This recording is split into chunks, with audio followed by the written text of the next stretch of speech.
Forgot to hit record. So here we go. All right. So you guys, we have been through the culture and structure sessions. You have identified the levels of your leadership pipeline. You've put in the different roles in your defining levels worksheet, all the roles that it requires to run your area of ministry. And last time I was there, we worked through the system. And so it's two parts. How are we going to onboard people and how are we going to train people? And that prepare, equip, inspire was the training. So we built out, I think it was, if I remember correctly, we built out three or four different teams, built out what could be. And then a smaller team was going to take that and begin to build that out. What is that onboarding system at that leader level? You're going to work on team member and leadership applications and job descriptions. So purpose of this call is to get an update on those and answer questions. Let me get a look at it and give you some feedback on those things. So Aaron, let's start with the onboarding process. And do you guys have that document you can screen share with me? And give me a little update on where you're at with that. Taylor's probably going to have the best version. Yeah, give me 2 seconds here. Sure. Close out all my tabs. So I developed the team member application and a leader application, and then we met, and the verbiage we kind of came up with instead of a leader application was a leader survey. We felt it just fit a little better with our culture. Yep. And you know, where people were, and especially since we have so many people already who are leaders, it just would flow a little easier to get them to be like, hey, can you take this, instead of being like, hey, you're reapplying for your job, like, or for your role. Yeah. So I will start with the with the team member application, and I will screen share. Has each department seen these yet? Yes. Okay, great. Would you say it's at the 100% or more 90 or 80%? Where would you say it's at this point? As like, how finished is it? Yeah, I would say it's 95%. Okay, great. Aaron's shaking his head. In agreement or disagreement? Agreement. Okay. I would agree. Oh, okay. We could probably use it as is right now. Okay, great. It's not letting me share the screen. That's Huh. great. I'm having technical issues. All right. Yeah, Ask Fred. Permissions are, ask Fred. Permissions are there. So yeah, keep trying. What are next steps on the team member and leader application? What next steps do you want to take with those? Oh, sorry. Here, I need to quit Zoom and reopen. Okay. So right. I think where we're at with those is I think we're ready to go ahead and start piloting them. And I would probably let the next gen team use them first and try piloting it right away. Okay. And because they're the furthest along with the details, even job descriptions, of being able to say, hey, this is specifically what role and responsibility we would want you to take on. Yep. Which Chris Franklin worked a good bit on with his team. Okay. I see Chris muted. Mm-hmm. And then Taylor took the onboarding process, see, show, send, and organized it with kind of a collective, what most groups were saying are the bullet points of what that looks like. He does have a summary doc of that. that one has not been presented to the team quite yet because the team hasn't, the design team haven't met specifically to go through all the details of that yet. Okay, We did go through the details of the applications. great. We did go through the details of job descriptions and an interview template. And so all the teams are putting in their questions from that template that are specific to, like, adult team mostly would probably be focusing on group leader roles because that's the most common place to serve, like Yeah. with Christy. How far along are you guys with even talking about that? Or has anybody done anything with that, with those questions?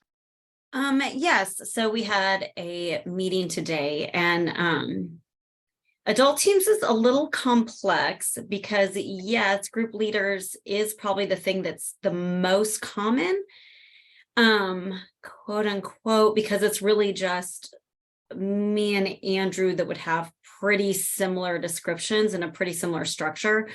As we know, that soul care is a little different. And then when you throw in Whitney and Heidi and what Fred does, it is very difficult to get an across the board cohesiveness. The questions that I would ask in an interview or the descriptions that I would use for group leaders are different than someone that's going to stand at a door greeting on a Sunday morning. So I think when we meet as an adult teams, like, we want to be working as a team. We're trying to make it as cohesive as possible. But when it comes down to it, we're adult teams only because our ministries focus on adults. But within that is like a very broad range. Would you agree with that assessment, Fred and Taylor? So I think if you're looking Yeah, for cohesive, you said it well. it is very difficult. So that's why each ministry area is there. So there's a generic digital application, which also can be in print, which is volunteer application generic and leader survey generic. But what the team is actually specifying is the interview questions. There's a one-on-one conversation that's custom to the role and responsibility that they would be interviewing for. And that's where everybody can customize and write their own specific version per their ministry area, which does look a lot different, but the template's the same. In other words, what skills and competencies are you really looking for that makes sense for that role? What character expectations are there to make sure you're the type of qualified leader spiritually for that role? So we just pretty much did what's the level of commitment, 4 C's. What's the level of commitment that we're on the same page about, and clarifying questions in those specific areas. And then there's a 4C. My brain's half out of that one, but so everybody's following that concept of a template, but they're filling in their own specific questions to be able to discern. And really, it's how are you going to be able to discern whether that person is ready enough to get started, or what other prep are they going to need before you would put them in that role? Yeah. So. Yeah. Okay. All right. When you say Whitney and Heidi, what are their specific That's missions? It's the missions. Heidi is missions teams, which is local missions, like outreach events. okay. Yeah. And then Heidi is the welcome team. Whitney's welcome team. Whitney, sorry. Yeah. Whitney's the welcome team. Thanks, Christy. Okay. Got it. So they're both very event driven in their structure. Yeah. Okay. Yep. Okay. That's good. Yeah. And their questions at the team member level interview would be different than the leader questions for that interview. Okay. Yeah. That makes sense that those could be different. You'll probably have more common questions at the leader level, regardless of the ministry, with some flexibility. Yeah. Okay. Got it. All right. So the interview template is the 4 C's. Everybody has that, and everybody's putting their own custom questions in. Are you Correct. giving them an idea of how many questions you want? 4 to 6 or? I didn't really get that detail. We practiced some and we shared some concepts, but I haven't gotten any drafts yet to really see how that's playing out. Yeah, okay. Not even the one I just emailed you about 20 minutes ago. Hey, Let's, on let's- that, as far as like quantity, like our team, we really felt like around 3 in each of those areas, especially at like the member level, because it's like even looking at that volume of questions, and then above those 4 C's, you've got all the other stuff. Like Mhm. this could have the feel of like, I'm applying for a mortgage here and not I want to serve. And so we tended to go on the lighter side of that. Yeah, especially for team member level. Here's the key. The guiding principle is this: it's got to be valuable to them. It's got to be valuable to them. I want to, it has to feel like I'm interested in them, drawing out of them who they are versus sitting down, asking them questions to see how can you benefit me? It's how can we benefit you? What's God doing in your life? What is your passion? What are your strengths? What excites you about serving in this area of ministry? If I were leading you, what would you want me to know about you? Those types of questions so that they leave going, wow, thank you. Thank you for showing such interest in me. I did a podcast yesterday, and I was talking about this onboarding stuff. And the guy that was leading the podcast, he said, at our church, we say that we want everybody applying for a member or leader position, we want them to have a white glove experience. I love that. It's like, we're going to treat them with such excellence and such we're going to steward their yes in such a way that they feel valued, not interrogated. And so that's what we want to do. So if anybody has one you want to screen share, we can take a look at it. Let's see if it feels more like relationship building or interrogation. All right, hold on. Let me Oh, you're muted all of a sudden. all right, let me There you see.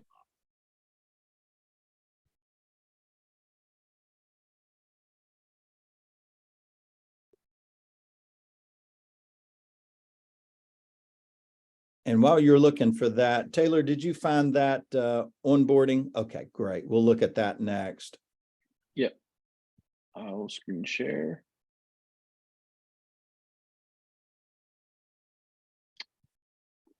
All right. So we don't have the paper copies yet.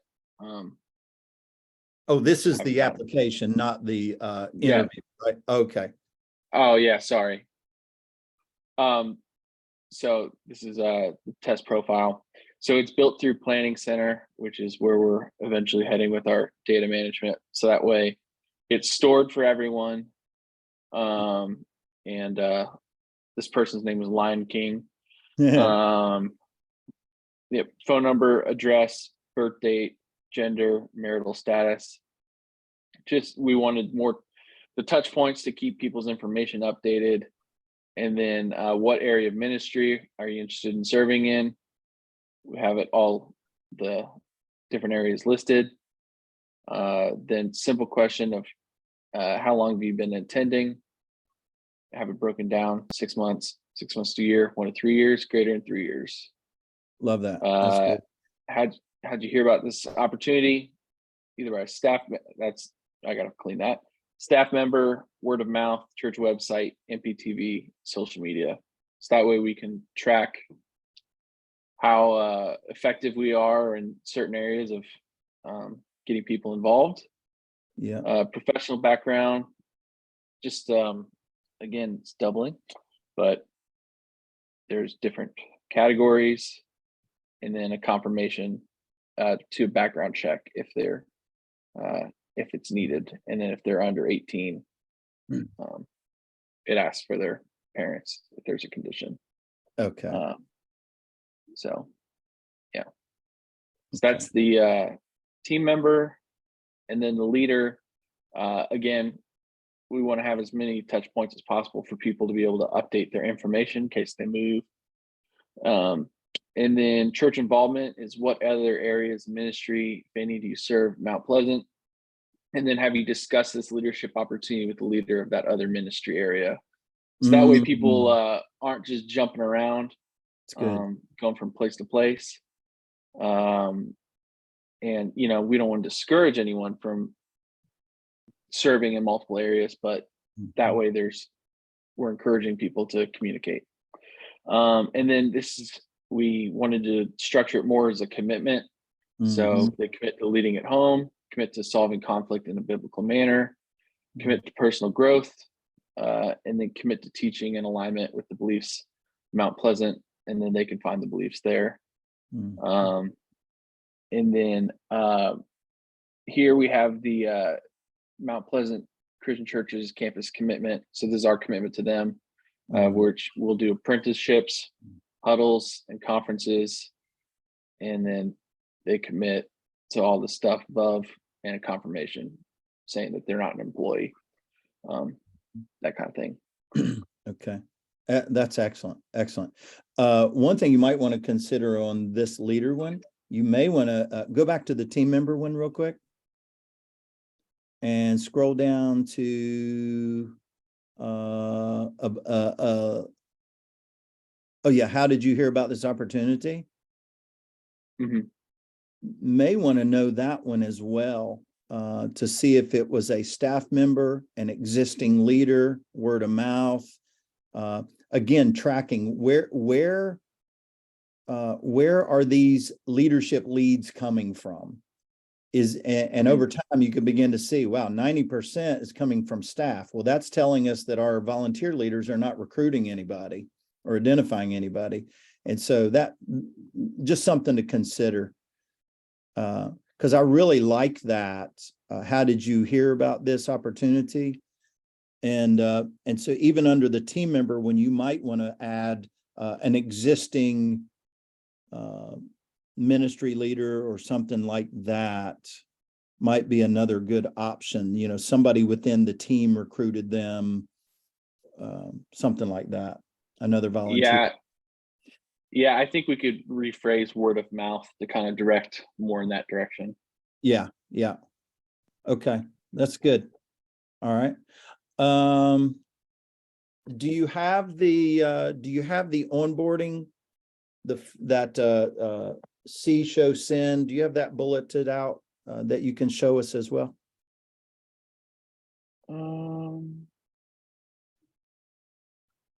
Let's see. I can't remember. Did I make that? There was when I left, we were going to form a small team that was going to take those 4 Post-its and build that out. I think we were going to do a small team for the surveys, a team for the job descriptions, and a team for the onboarding. Yeah, we have it. Sorry, I can't remember if I made it or not. You did. I know I made something. I just can't remember when I sent it. Send it to me. I'm looking.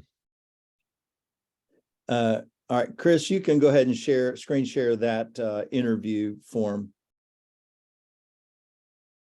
or conversation form, or I can't remember what you guys called it now. All right. Well, hey, my thing's gonna do the same things his does, so I'll just read them to you. Why don't I just read that as far as like questions?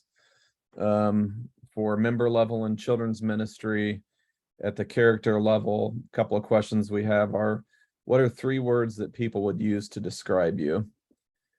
What do you like to do outside the church? What are some of the fun activities you have?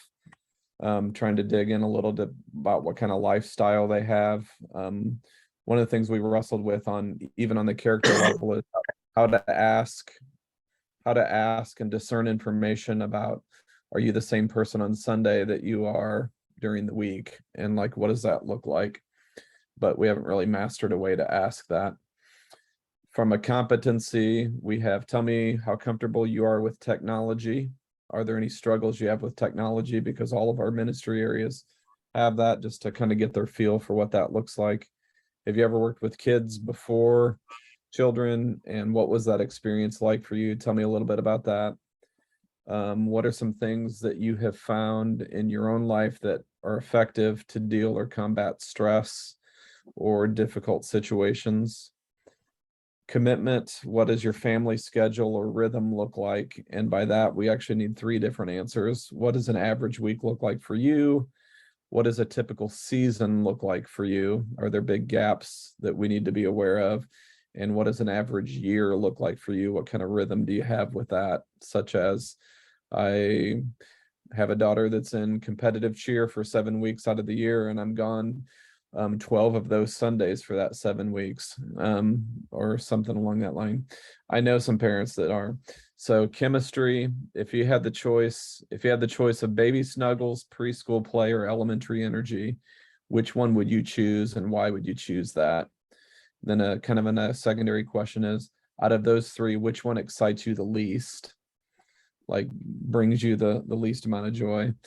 And then chemistry question. Imagine you're in a high school chemistry class. Imagine that we're in the chemistry category and you have a project due. Would you rather do everything by yourself or would you prefer a group project? And can you tell me why you answered the way that you did? What another chemistry, or what are some of the characteristics of people that really fill you up? And then what are some characteristics of people that really drain you or don't fill you up? So that's our questions that we kind of and we know we went pretty lean on the character side of things, but we felt like we would get a lot of that from the general questions, because we're gonna like, tell me about your church history, tell me about your background, tell me about your all of the other things in that line. Just a couple other things. So as we go into the next leader level, we have a little bit deeper questions. It's like, what are you reading, listening to, or watching? Just give us like an overview of, like, not real specific to anything, just kind of general. If you were doing a self-evaluation, what would you write down as your strongest character trait? If you were doing a self-evaluation, what is your weakest character trait? Something you struggle with. Competency would be a couple of the same ones. Tell me about a time or challenge for you in dealing or working with another adult, parent, or peer.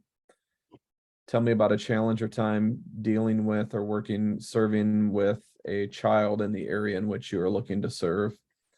What are some things in your life that raise your stress level? Competency. Commitment. As you look over the next season of ministry, are there anything that over the next year that we would need to be aware of? What would be your first steps if you had to miss a serving opportunity? Kind of putting that in their court about what they would do.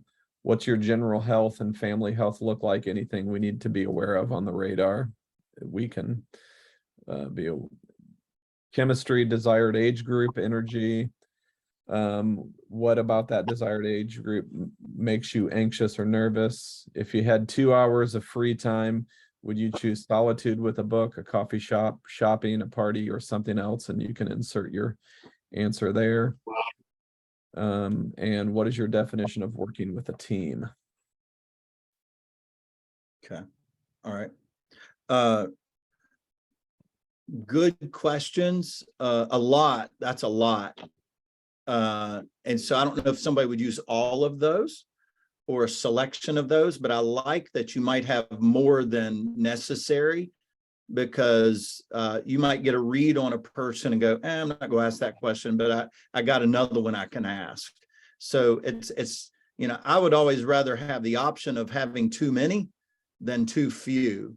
And all of a sudden realize if I had 3 questions to ask and all of a sudden I found out one of them is not even going to be relevant with that person, now it could get awkward. This gives me a lot to choose from. I think my feedback on this would be, some of them felt like, hey, I want to get to know you. Some of them felt like I'm assessing your availability to me. And I get that, because you need to do that. I mean, you need to know like their rhythms. If their kids play travel ball, it'd be good to find that out now. So I think that's good. I think for some of these, maybe weaving in something to the effect of,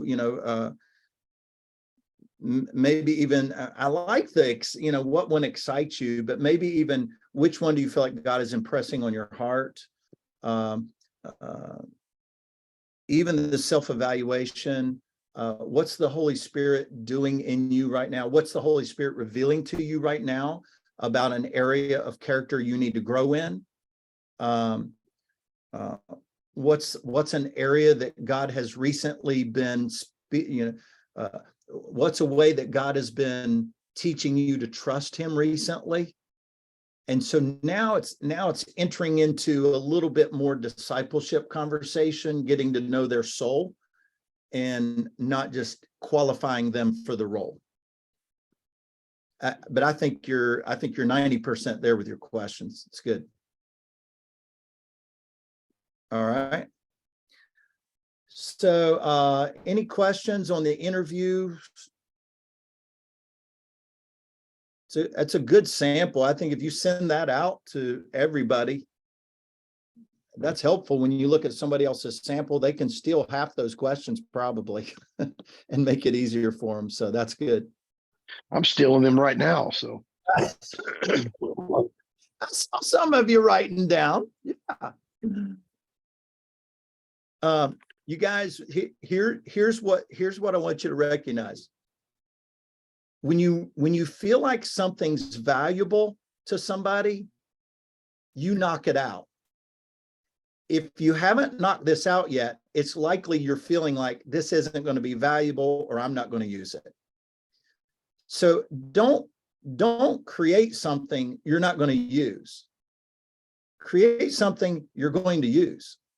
Create something you're passionate about. Create something you're excited about, because you can do the work of creating it. If you're not excited about it, you're not going to use it. And so what I would recommend is write a few questions, grab a couple of your best volunteers or leaders and say, hey, can I sit down with you and ask you a few questions? I want to know if this feels more like interrogation or more like relationship, and actually practice it on a couple of people and watch their response. And if you get them engaged in a good conversation, you got good questions. If you don't have good questions. Plus, by beta testing it like this, it's going to help you feel the value of it. And even these types of questions that Chris laid out, even with an existing leader, they're probably going to appreciate having that conversation. So, make sure you create something that you would have some passion about using. All right.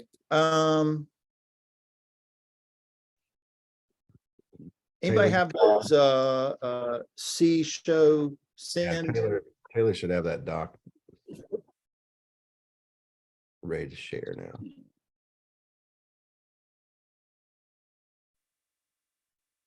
All right. So here it is. It is. Can you all see it? Make it a little bit bigger for me. Okay. Yeah, that's good. Are Are you going to call it application or survey? I don't know. Did we decide? That's the team member. So for a team member, team it's member an application. For the leader, it'll be a survey. Okay, got it. Yeah, sorry. I was confused. I was reading the integration part. I was like, I'm not sure. So yeah, gotcha. I like We're that. on the same page. I like the team member integration. That's good. If you don't like the word application, another option is team member profile. It's getting their initial profile. All right. So the potential team member fills out the team member application.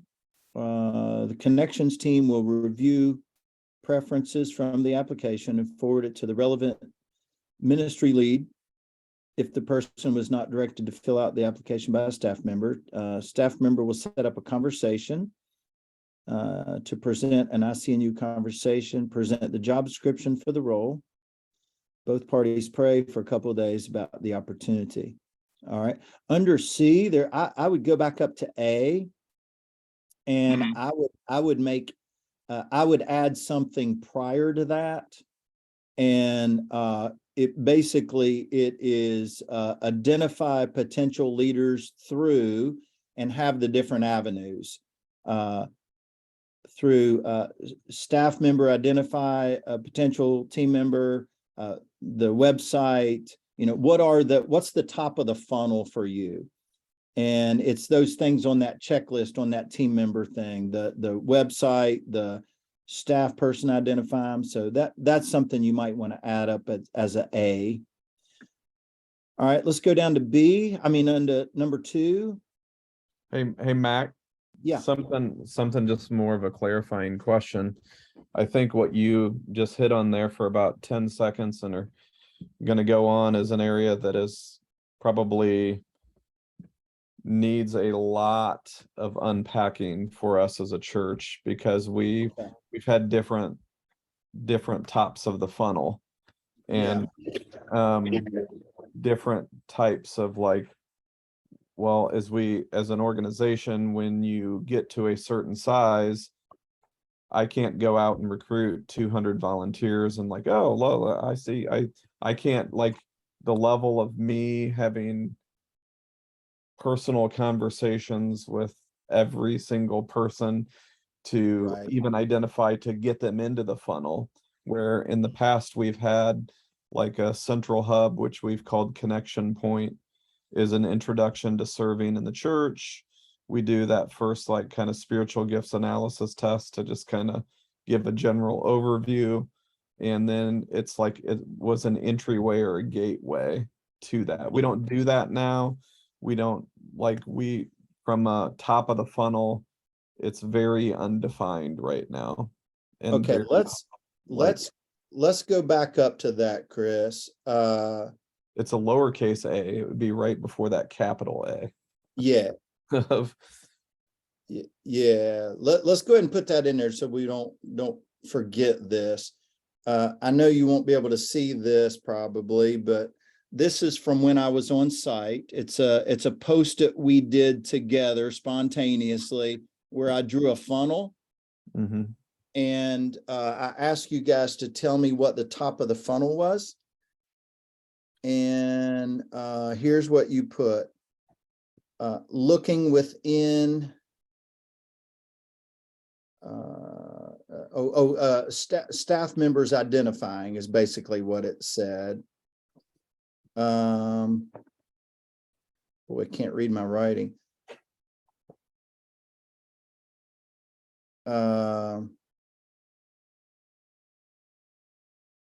ICNU conversations, website,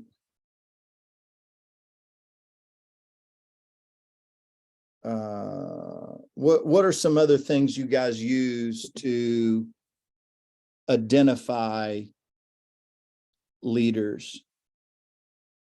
I'm not leaders, but team members.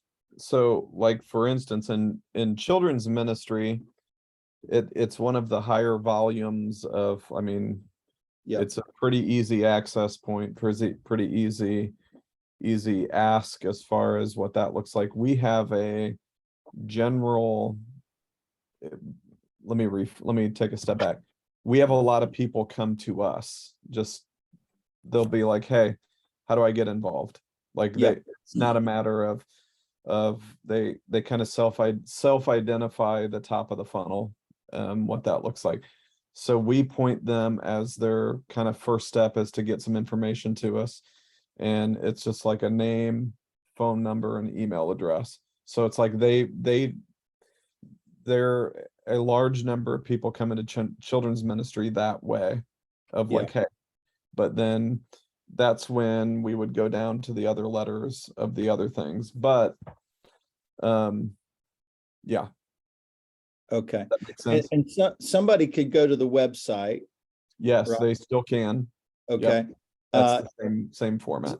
Is there a written card on Sunday mornings they could fill in? Yeah. Okay. What is that card called?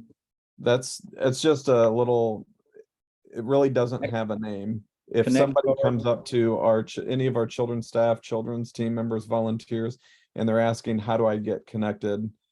That card, it then gives a name, address, phone number, and email, and then we contact them that week to Okay. kind of start, which then would be starting with, hey, fill out team member application, Yeah. have that conversation, do all of that. So Yeah. it's an entry portal. That's the very top of the funnel. So entry portal is website. Entry portal is somebody, a staff member identifying a potential team member. Another entry point would be an existing leader recruiting or inviting a friend, a potential team member. How about membership class? Do you give opportunity for people to sign up? Do you use membership class to identify potential volunteers?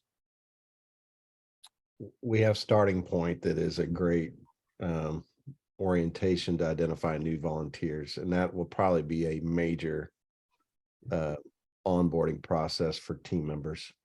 Yeah. So I would put Starting Point as top of funnel. How about, do you ever do like a Serve Sunday where people can sign up at a booth or something like that? 15 to 16 years ago, we did. Yeah, I was gonna say some still do that, others Yeah, don't. we do not. Okay. Are there any other entry points where people can get involved?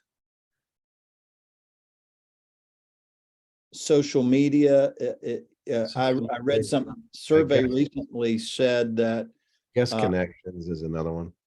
guest connections, yeah. I read something the other day that Gen Z and I think they included millennials in this, will tend to sign up to volunteer via social media. They'll see social media opportunities and click on those to get involved. So I don't know if you do anything like that.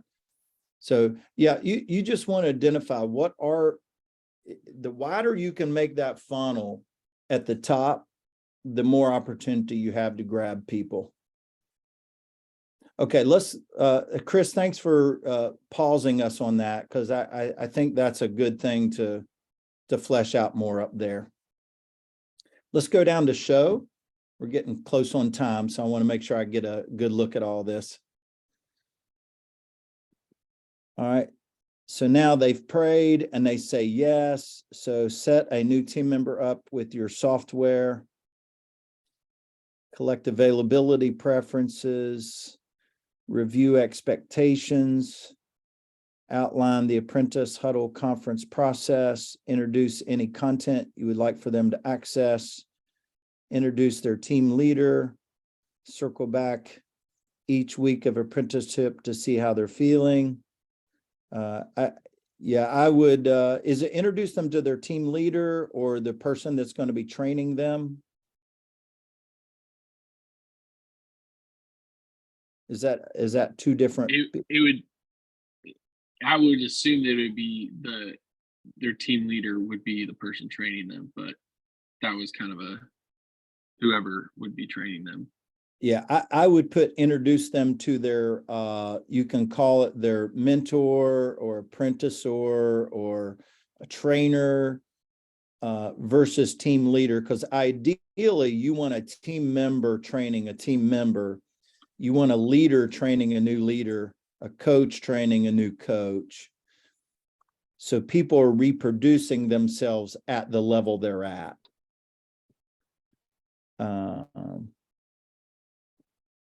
Okay, circle back each week of apprenticeship to see how they're feeling. Would that, who's doing the circle back? Is it a staff? I would say staff. Okay, so you may consider regularly versus weekly. Or another option is, at the completion of their apprenticing, evaluate with the individual, the trainer, and the staff member to see, if they're ready. Yeah, I have that on the first line of send. Oh, okay. Oh, got it. I see it. Yep. Send toward the, okay, I see it. Yep. If both parties agree, release team member to serve on their own, celebrate this. Yep. Okay. Integrate them, team members into huddles. You can leave that, but typically what I say, I said you don't have to involve team members into in the huddles. It generally it goes down to leader level and stops at that level. So you can either remove that or put a question mark by it, or just something so you guys can decide if you want to integrate them into huddles.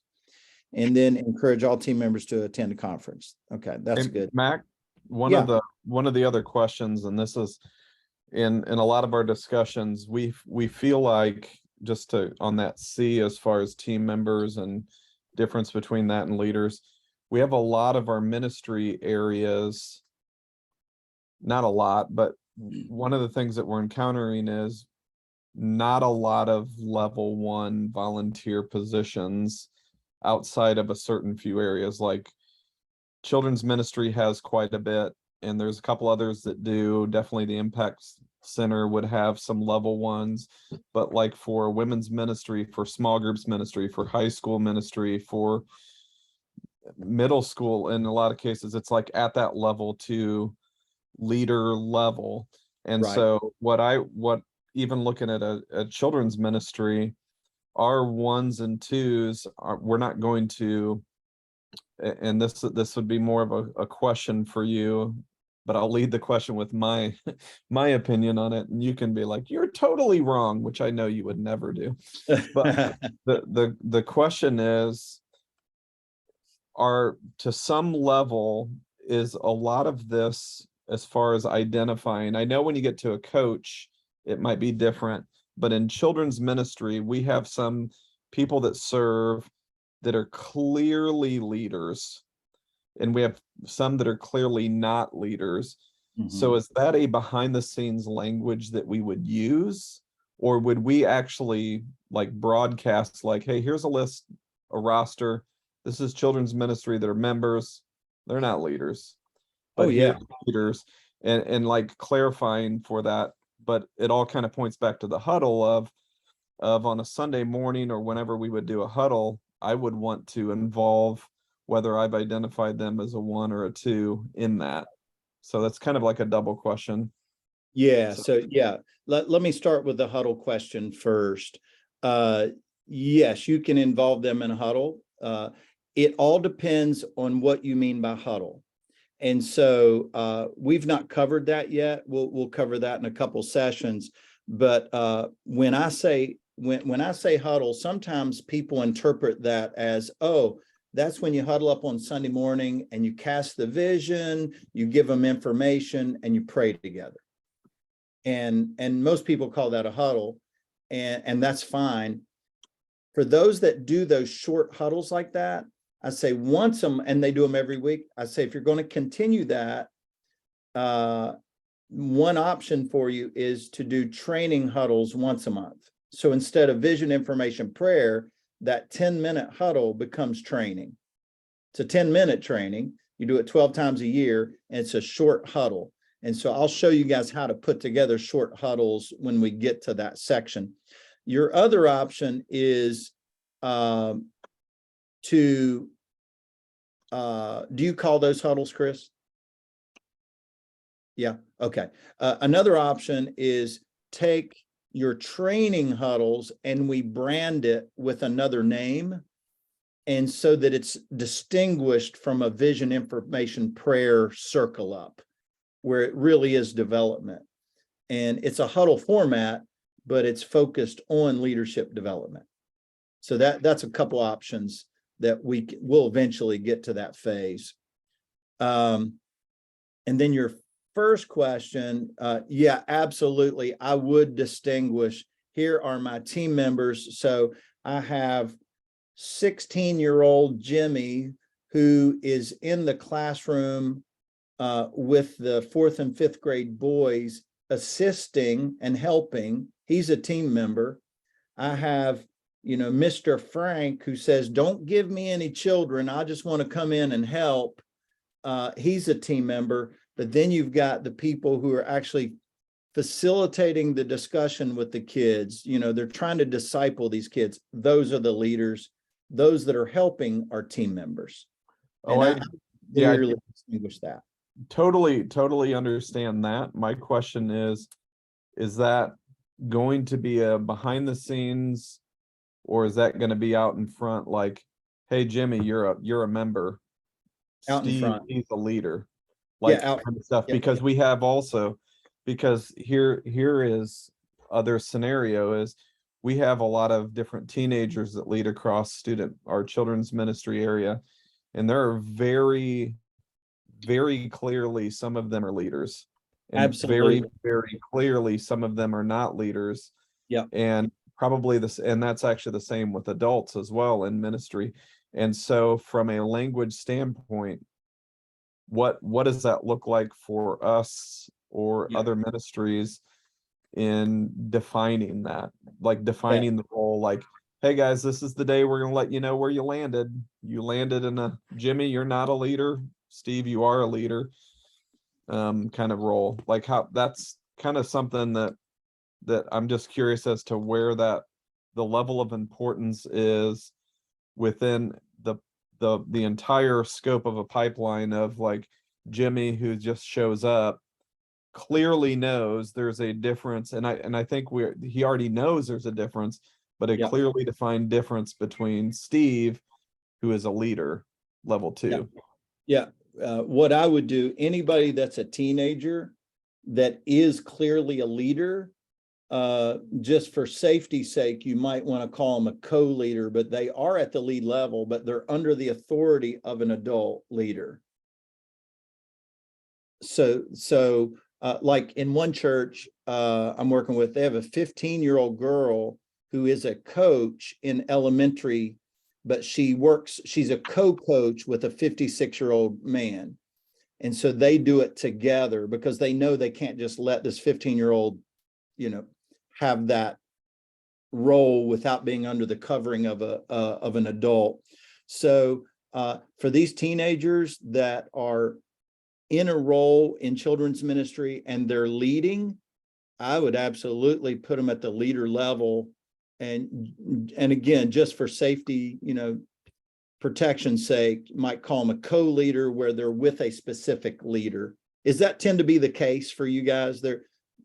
They're matched up with an existing adult leader? No, not always. There are some leaders that are better and equipped and better to lead than adults for that. Oh, I believe it. So yeah, I mean, if your culture embraces that, I'd put them at the leader level. But And do we tell them? So what do we communicate to the volunteers? And that's my question of, do we say you are? Do we say you're not? Do we, especially when we unroll this to 200 children's ministry volunteers, do we say like, okay, we're launching this. Now we're defining the roles. You are this, you are this, you are this, you are this. When for up till now, it's been kind of like let me rewind. We call all of our children's ministry people that work with our kids leaders, or we have in the past. So it's going to be a little tricky in, okay, now we have redefinition. Yeah. But can't you, sorry, I don't mean to interrupt, but I think I know what you're asking. Sorry. I'm if you have on a big in. team meeting and say like, hey, we are all the children's ministry team, da da da da da, and then identify leaders, not necessarily identify those that aren't leaders. You pull the leaders out and say we're all part of the team, or we're all members of whatever. Here are some key leaders in those positions. So you highlight the leaders. But yeah, I think to be like, you're a leader, you're actually not. You're kind of down low on the totem pole. I wouldn't do that. Start everyone off equal at that meeting, and then identify those who are in the leadership position. Can't you do that without kind of going the other direction? Does that make sense? Yeah.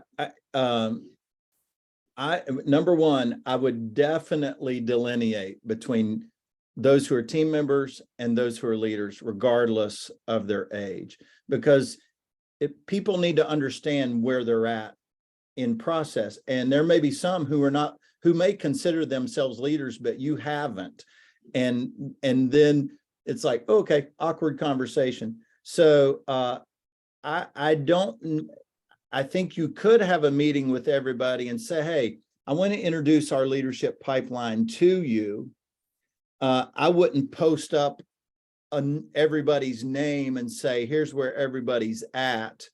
I would have more of those conversations one-on-one. And some of those you're probably going to have to go to and sit down and say, hey, we're trying to clearly define this. And what we've done in the past, we've just called everybody leader, but we realize that it's that we need to delineate that, because we want to clarify for you what the expectations are. And we are going to have higher expectations for leaders. So where do you see yourself, or which one do you feel like God's calling you to? And actually have a one-on-one conversation versus rolling it out to everybody. I would take it on a case-by-case basis and talk to individuals. You're going to know where most of them land. And then and then for the rest, I would have those one-on-one conversations as much as possible. And I would create a clear distinction between what's expected of a leader versus what's expected of a team member. Because that's going to help some people go, oh, I don't want that. And other people to go, yeah, that's what I want to do. Is that helpful at all? Okay. All right, you can stop sharing screen. We're right at 3 o'clock. So any final questions for me as we wrap up?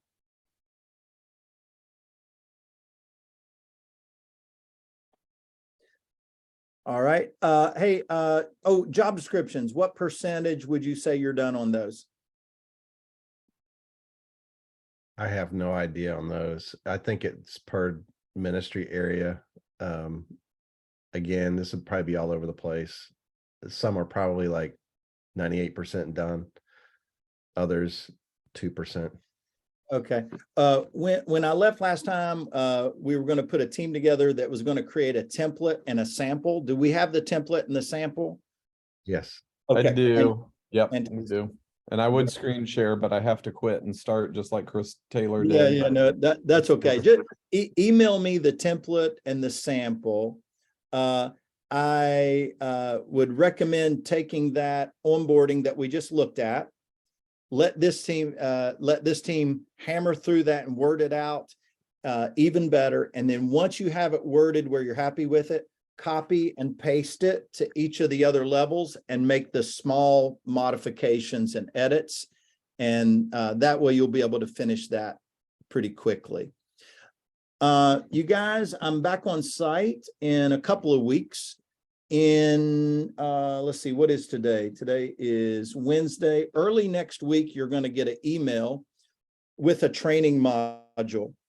It's called the encouragement module.